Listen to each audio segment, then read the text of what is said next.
Ouais. Bonjour Monsieur Mbelou. Bonjour Monsieur Etienne Ngandou. Bienvenue sur Congo One.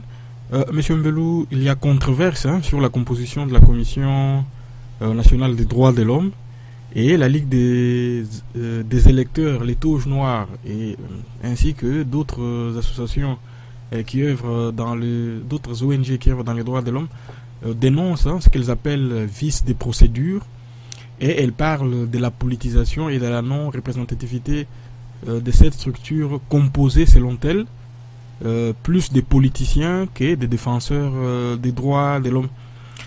Monsieur Mbelou, y a-t-il là un risque de politisation de cette institution d'appui à la démocratie? Oui, vous posez une question qui demande que nous puissions réfléchir froidement avant d'y répondre. De quelle démocratie parlez-vous? Vous parlez d'une institution d'appui à la démocratie. Pourtant, le Congo, Kinshasa, n'est pas une démocratie. C'est un État raté. C'est un État manqué. Quand on se réveille un matin et qu'on met en place une institution en disant qu'elle vient en appui à la démocratie, on prouve qu'on n'a rien compris à ce qui est en train de se passer au pays. Ça, c'est une première remarque. Une deuxième remarque. Quand le Congo aura-t-il une commission ayant pour matière le droit des Congolais à s'autodéterminer? La lutte que mènent différentes ONG de droits de l'homme constitue à un certain moment, malgré certains efforts qu'ils déploient pour que la dignité de l'homme de l'homme congolais puisse être respectée, mais cette lutte-là va à l'encontre de celle que nous devrions mener de concert pour le droit des Congolais à leur autodétermination. La lutte pour les droits de l'homme a son pesant d'or, mais à un certain moment, elle constitue une distraction. Il y a tellement de focalisation sur les droits de l'homme qu'on oublie que si les peuples ne s'autodéterminent pas eux-mêmes, il leur sera difficile de pouvoir faire respecter leurs droits et leurs libertés fondamentales. Qui finance toutes ces ONG de droits de l'homme? Ce sont des agences de sédition instrumentalisées par les grandes puissances. Donc, quelque part, la lutte que mènent les ONG de droits de l'homme est une lutte contrôlée de l'intérieur. C'est une lutte orientée de l'intérieur. Voilà pourquoi je vous dis que cela constitue en quelque sorte une distraction, parce qu'on ne peut pas lutter uniquement pour les droits de l'homme dans un pays qui n'a pas encore réussi, depuis les années 60 jusqu'à ce jour, à s'autodéterminer, à devenir un État souverain, politiquement, économiquement, culturellement et même spirituellement. Donc derrière cette lutte qui est en train de se mener maintenant, il y a des questions qui méritent qu'on puisse s'y pencher, mais avec une tête froide. Oui, très bien, Monsieur Mbelou. La Commission nationale des droits de l'homme est chargée de la promotion et de la protection des droits de l'homme en RDC. C'est comme ça qu'elle est définie. Et ses membres ont été désignés par des organisations de la société civile sous l'arbitrage du bureau de l'Assemblée nationale. C'est ce qu'a déclaré le président de la Chambre basse du Parlement, M. Minakou Aubin, lors de leur entérinement. Monsieur Mbelou, que les bureaux de l'Assemblée nationale à tendance politique kabyliste soient arbitres dans la procédure, voilà qui peut susciter le doute sur l'indépendance et l'impartialité de cette institution. Mais posons-nous aussi la question de savoir quelle est la véritable efficacité de toutes ces ONG de droits de l'homme? Regardez, à la publication du rapport Mapping, il a été convenu qu'on mette sur place, sur pied au Congo, des chambres mixtes pour pouvoir juger les crimes commis depuis 2001 dans ce pays-là. Si les ONG de droits de l'homme avaient été efficaces, nous aurions déjà vu ces chambres mixtes mises en place au Congo. Il n'en est rien. Donc, il y a comme... il y a une tendance qui se dégage, c'est le commentaire et les petites remarques formulées par les ONG de droits de l'homme quand tel ou tel autre droit a été violé. Mais ces ONG de droits de l'homme semblent oublier dans leur immense majorité que le Congo est dans un processus de déshumanisation et que ce pays-là n'ira pas de l'avant tant que la justice, la vérité et la vérité n'auront pas été faites sur la guerre que connaît le Congo depuis les années 96-97. Donc, voilà pourquoi je vous dis que tout ça, ce sont des distractions. Que une chambre de résonance, comme celle que dirige, qui sert de caisse de résonance, comme celle que dirige Minaku, interviennent dans cette histoire-là, ça ne peut étonner que ceux qui ne connaissent pas l'histoire de ce pays-là. Tout ça, ce sont des distractions. On donne l'impression que le Congo fonctionne, qu'il y a l'Assemblée nationale qui travaille, et pourtant il n'en est rien. Ce pays-là est un État raté, et nous en appelons toujours à une rupture qui nous aide à mettre tout à plat, et pour le moment, par exemple, à travailler pour qu'il y ait justice, que les victimes des crimes de guerre, des crimes contre l'humanité, des crimes économiques puissent être indemnisées, que la justice soit faite dans ce pays-là. Donc, sinon, à voir comment les choses continuent leur petit bonhomme de chemin, on peut se risquer de dire que l'avenir de ce pays-là est bouché. Donc, si on ne revient pas sur les questions essentielles, pourquoi y a-t-il eu guerre dans ce pays-là? Quels ont été qui ont été les commanditaires de cette guerre? Qui a été leur complice? Pourquoi est-ce que jusqu'à ce jour, tous ceux qui ont été impliqués dans cette guerre-là n'ont pas encore été jugés? Donc, si ce processus-là n'est pas engagé, le Congo, Kinshasa, va poursuivre sa descente dans le gouffre sans fond où il se retrouve aujourd'hui. Je ne sais pas si vous avez lu, comme moi, cet article parlant de la mendicité qui se généralise à Kinshasa.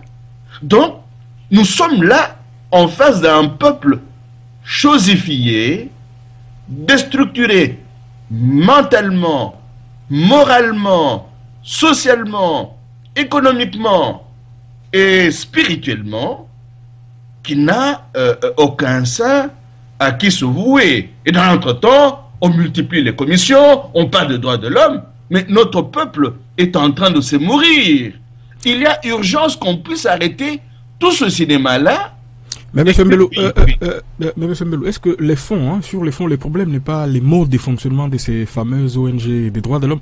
On a l'impression qu'elles fonctionnent plus, elles sont extraverties, elles se contentent de dénoncer pour une consommation extérieure, sans doute pour les besoins d'obtenir quelques financements, et qu'elles ne mettent pas assez d'efforts sur une pédagogie qu'elles peuvent engager sur place pour enseigner aux Congolais quels sont effectivement leurs droits, et voilà, on a l'impression qu'elle fonctionne plus sur un mode extraverti. Vous faites une très très très bonne remise en question de ces ONG-là. Et voilà, on en dénombre plus de 500.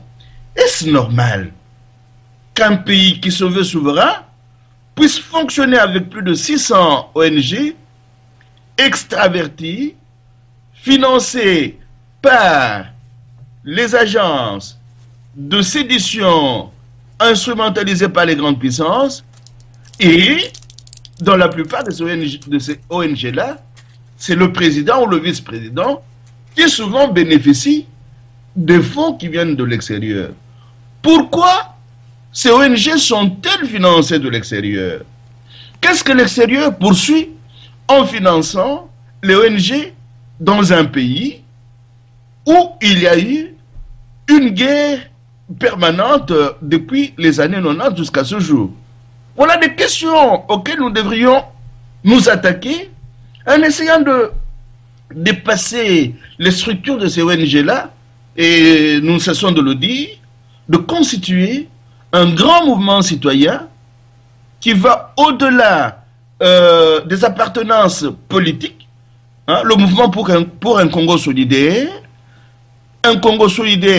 avec ses fils et filles chosifiés, travailler au cœur d'un mouvement comme ça pour voir dans quelle mesure refaire de ce pays un État souverain. Donc, au lieu de se battre seulement pour les droits de l'homme, le droit de l'hominisme est en train de devenir aujourd'hui une grosse distraction face aux questions de souveraineté que se posent certains États, et surtout un pays comme le Congo. Donc, essayons de questionner ces ONG-là. Essayons d'étudier les agences qui les financent. Essayons de savoir pourquoi et d'où vient cet argent dont ces agences se servent pour financer ces ONG, au lieu de créer des chambres mixtes, des tribunaux qui peuvent juger les criminels de guerre, les criminels contre l'humanité, les criminels économiques qui se sont installés dans ce pays-là pour en faire un État raté. Voilà les efforts que nous devrions tous conjuguer par-delà nos appartenances politiques, philosophiques, religieuses, etc. Très bien, mais monsieur Mbelou, plus d'une année après la promulgation de l'ordonnance présidentielle créant cette fameuse Commission nationale des droits de l'homme, cette structure peinait toujours à être mise en place à cause des contestations entre différentes composantes de la société civile. Cette même ordonnance faisait suite à la promesse faite à François Hollande par Joseph Kabila pour que ce dernier vienne à Kinshasa au sommet de la francophonie. Et cela date d'au moins 2 ans. Mais qu'est-ce qui peut expliquer ce soudain empressement de la part du régime à mettre en place ces institutions d'appui à la démocratie, puisqu'il en a été de même pour la Cour constitutionnelle. On va en revenir plus tard. Pourquoi cet empressement soudain du régime à mettre en place ces institutions d'appui à la démocratie? Mais le régime navigue à vue. Le régime est en pleine distraction. Il veut distraire les Congolais. On ne peut pas parler d'institutions d'appui à la démocratie sans la démocratie.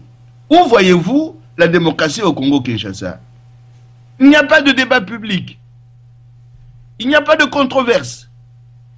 Il n'y a pas de télévision d'autre bord que ceux du régime en place. Le peuple est sous-informé. Le peuple ne jouit même pas de sa liberté à pouvoir penser par lui-même. Comment pouvez-vous parler d'institutions d'appui à la démocratie dans un pays qui ignore toutes les règles liées au pouvoir du peuple, par le peuple et pour le peuple? Non, ce sont des aberrations. Et on devrait travailler d'arrache-pied pour pouvoir combattre de manière assidue toute cette inversion sémantique. On parle de démocratie, on parle de liberté, on parle de ceci, de cela, alors que ce pays-là n'en veut pas. Le régime actuel, c'est un régime mortifère. Il fabrique la mort. Nous allons peut-être y revenir en parlant des cadavres découverts à Maluku. Depuis que ce régime est là, il poursuit la guerre qui a été faite au Congo sous d'autres formes. Comment pouvons-nous accepter que dans ce pays-là, on parle de démocratie, d'institutions d'appui à la démocratie? On se conforme à un processus que nous avons toujours qualifié de vicié et de vicieux. On tombe dans l'inversion sémantique, alors que nous devrions beaucoup plus travailler à redonner aux mots leur sens dans ce pays-là. Très bien. Le même samedi 4 avril, 9 membres de la Cour constitutionnelle ont prêté serment devant Joseph Kabila, les deux chambres du Parlement et les deux chambres du Parlement réunies en congrès. Et les conseils supérieurs de la magistrature et autres personnalités du pays, c'est Radio Okapi qui rapporte cette information. Et dans cette Cour constitutionnelle, on y retrouve des personnalités comme Vundowe Tepemako, Jean-Pierre Mavungu, Banyaku Loape et tant d'autres. Monsieur Mbelou, première constatation, tous les membres semblent être des proches du régime. Voilà qui pose déjà question quant à l'indépendance et l'impartialité de cette institution. Oui, et vous le dites bien. Dans un État raté, la justice n'existe pas. Il n'y a pas d'indépendance entre les différents pouvoirs, entre griffes. C'est un État manqué. Et le signe que c'est un État manqué, c'est que cet État-là est incapable de protéger ses propres populations contre la violence. Et il provoque lui-même la violence contre sa propre population. Donc, si cette Cour constitutionnelle jouit de sa pleine indépendance, elle sera, à un moment et à un autre, obligée d'interpeller les faussaires de cet État manqué. Ah, c'est dingue. Et puis, le comble, c'est que ces messieurs de la Cour constitutionnelle ont prêté serment devant un faussaire. Ce monsieur-là, c'est un faussaire. Il a usurpé le pouvoir au pays. Il a triché aux élections de 2006. Il a triché et fraudé aux élections de 2011. Et ces messieurs sans froid aux yeux vont prêter serment devant lui. Donc, ce sont des actes de faussaires qui se succèdent, mais des actes qui trahissent l'avilissement et l'abrutissement dans lequel plusieurs compatriotes congolais sont aujourd'hui tombés. On ne réfléchit plus sur les actes que l'on pose. On est en plein dans un système de survie politique, dans un système de survie judiciaire ou juridique, je ne sais pas. Alors, on ne réfléchit plus aux actes que l'on pose. On peut aller prêter serment devant un faussaire, un mercenaire. On ne s'interroge pas sur sa qualité de pouvoir recevoir ce serment-là. Donc, nous sommes dans une inversion des valeurs qui ne dit pas son nom. Et c'est cela qu'il faut profondément corriger. Comment est-ce que des hommes normaux, un monsieur comme Banyaku, qui donne l'impression d'être suffisamment intelligent, va aller prêter serment devant un faussaire? Et on appelle ça réalisme? Non. On est dans la bêtise. La bêtise la plus ignoble. Voilà. Mais M. Bello, lors de la désignation des membres de cette Cour constitutionnelle, l'opposition avait dénoncé un déficit criant de la transparence qui a caractérisé l'ensemble de cette démarche, hein, et d'ajouter ceci, la convocation hâtive du Congrès sur une matière aussi sensible trahit des méthodes également rétrogrades visant à corrompre les fonctionnements démocratiques de la République dans la perspective des échéances électorales futures. Monsieur Mbelou, plus globalement, depuis quelque temps, hein, je vais peut-être me répéter, mais les régimes donnent l'impression de conduire des réformes longtemps gelées au pas de charge. Qu'est-ce qui peut motiver cette démarche de la part du régime?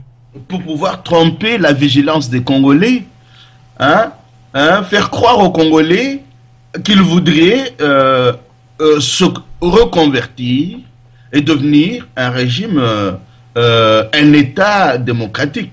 Ce qui est faux, parce que ces fondements sont faux. Tout est faux.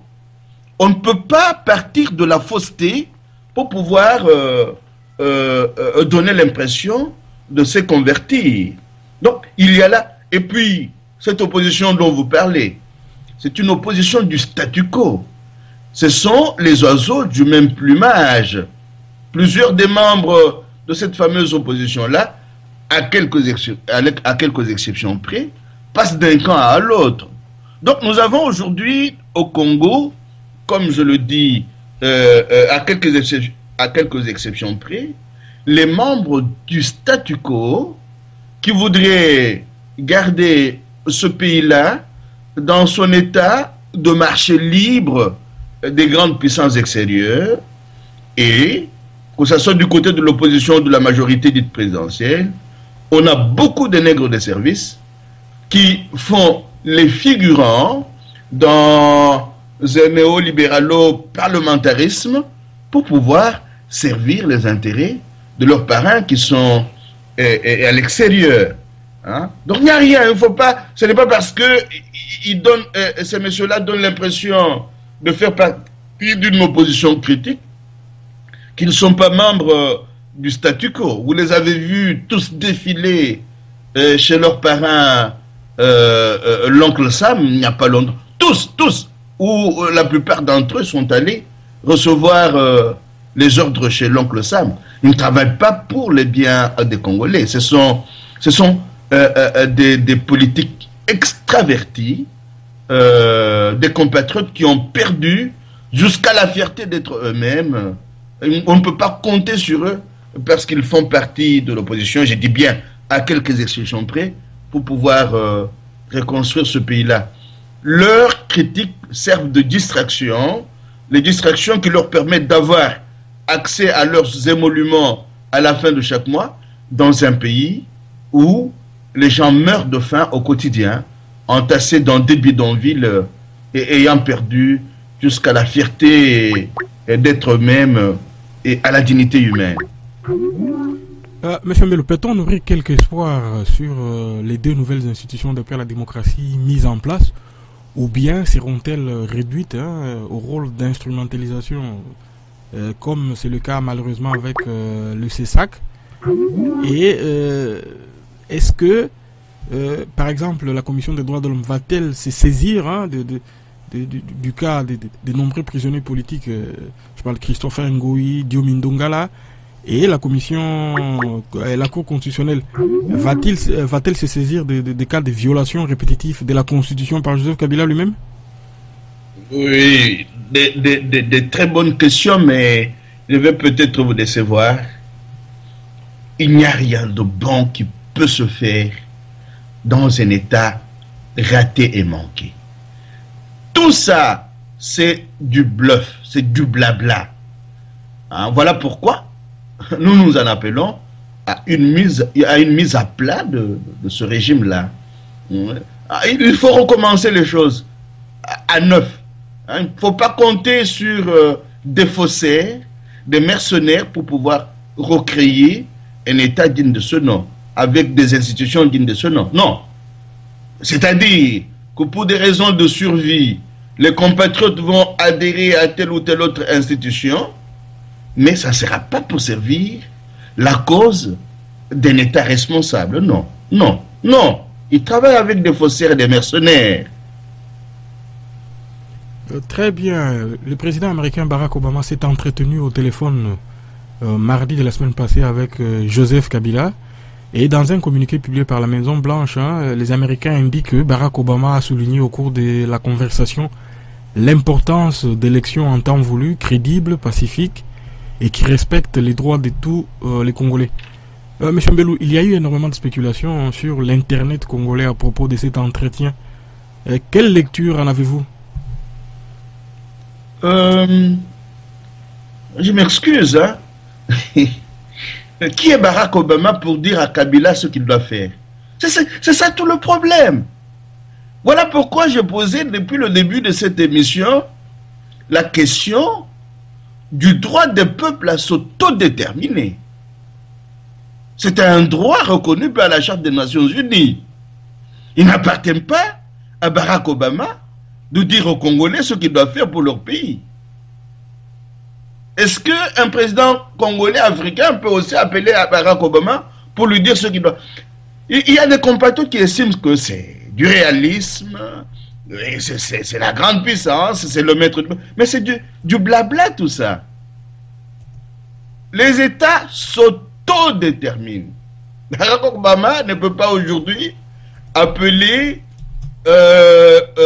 Poutine pour lui dire comment il doit faire pour les Russes. Mais M. Mbelou, tout oui. N'est pas question de rapport de force. Le Congo n'est pas la Russie. La Russie, c'est une puissance nucléaire et Vladimir Poutine en a fait la démonstration en Ukraine que la Russie restait un pays fort. S'il vous plaît. Une chose, sont les rapports de force.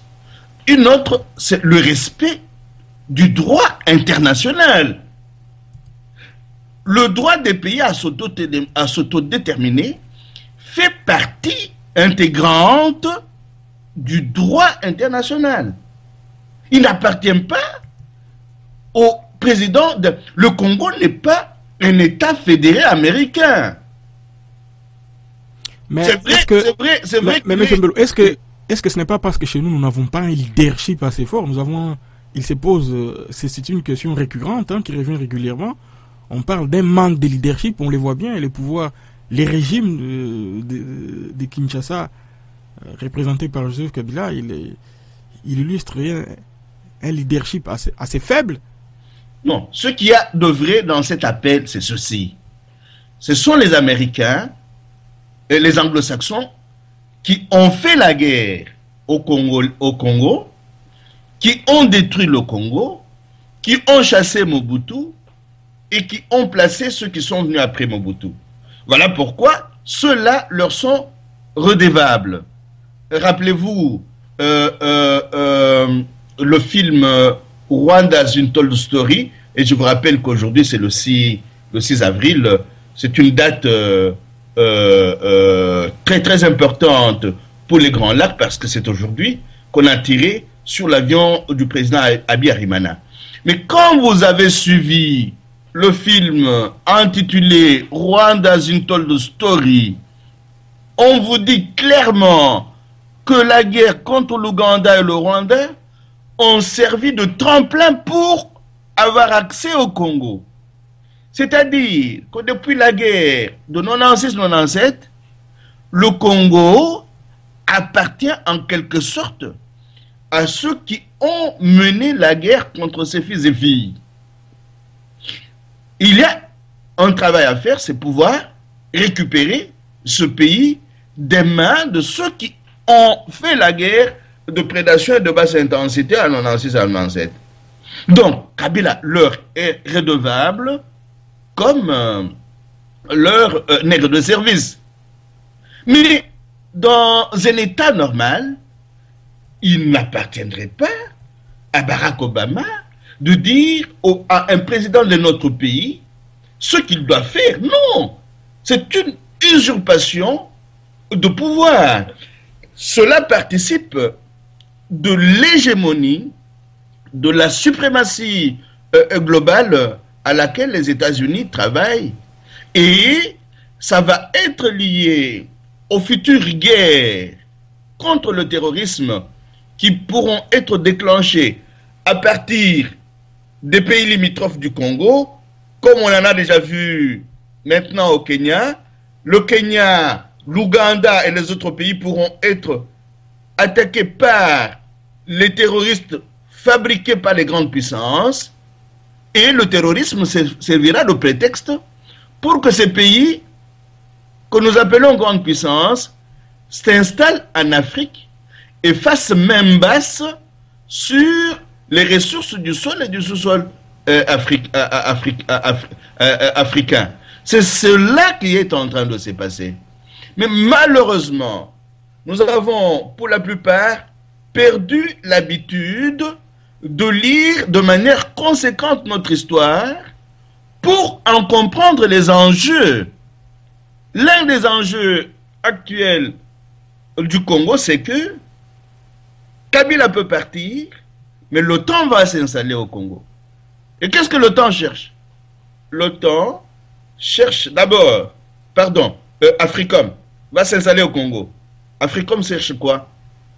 Contrôler les matières premières stratégiques, contrôler la pensée politique, économique et culturelle des Congolais à partir des agences qui travaillent avec les ONG auxquelles nous avons déjà fait allusion, de façon que ce pays-là se transforme de plus en plus en un marché autorégulé et que l'Afrique, à partir du Congo, n'arrive pas à constituer une grande unité. Et que c'est que les amis et les partenaires et les maîtres de Barack Obama estiment être les ennemis, n'aient pas accès aux matières premières stratégiques.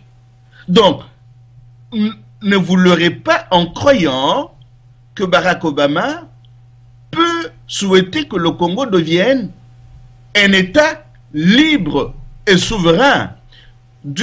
Le jour où le Congo va devenir un État libre et souverain, il deviendra davantage l'ennemi du pays de Barack Obama qui se qualifie comme étant une nation exceptionnelle, une nation indispensable. Si le Congo devient un État souverain, l'État indispensable ne pourra plus rien lui apporter.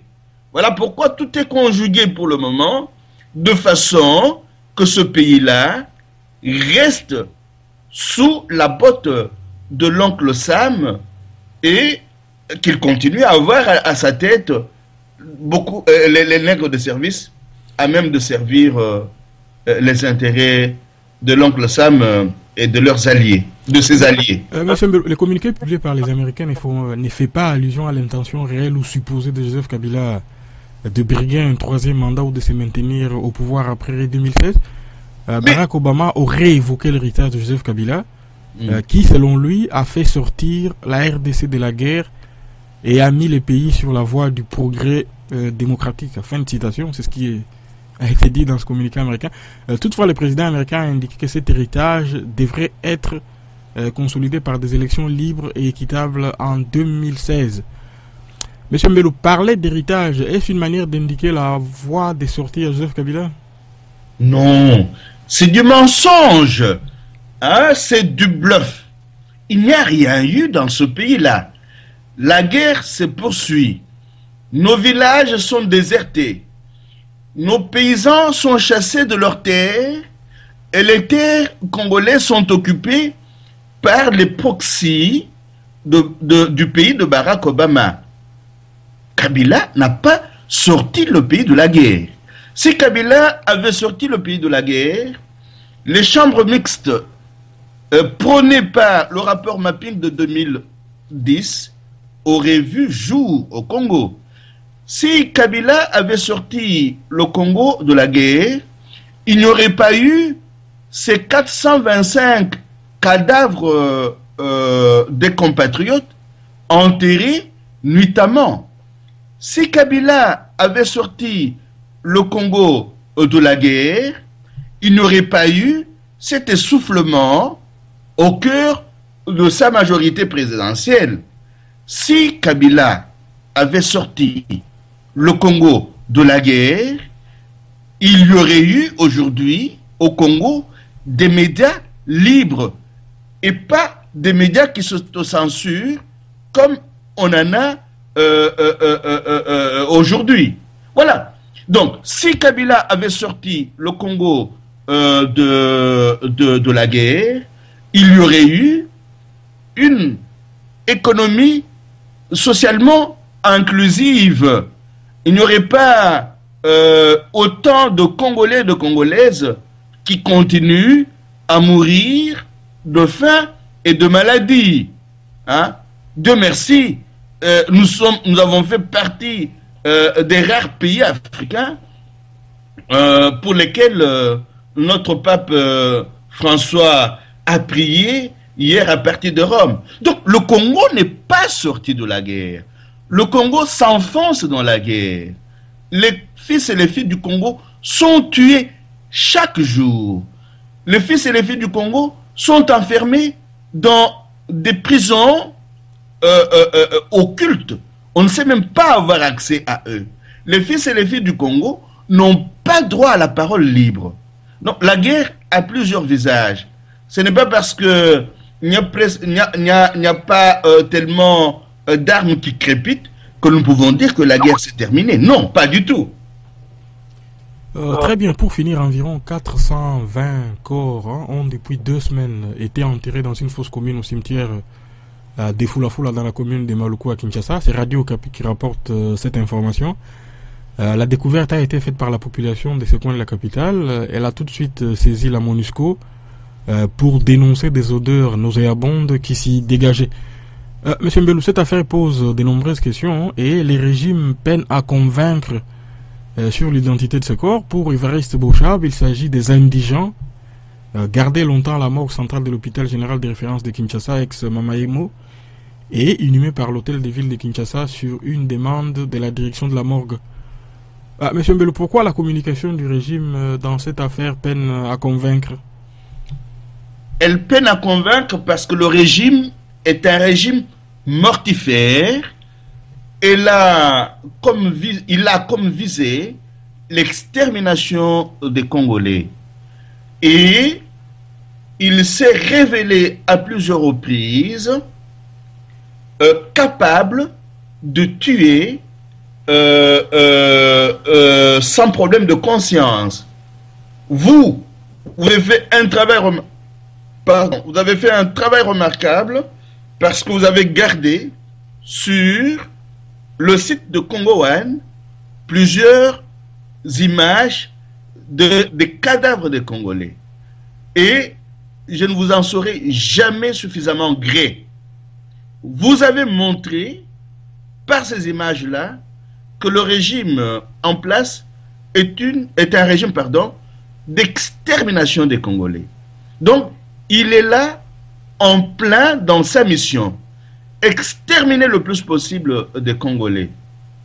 Ce n'est pas parce que la fosse commune, avec les 425 cadavres, n'est que la face visible de l'iceberg. Rappelez-vous cet appel de du cardinal Monsengo au cours des dates du 19, 20 et 21 janvier. Il avait dit à ce régime, arrêtez de tuer votre propre peuple. Mais comme vous pouvez le remarquer, il n'y a rien eu de la part de la fameuse communauté internationale parce qu'elle est complice de ces massacres.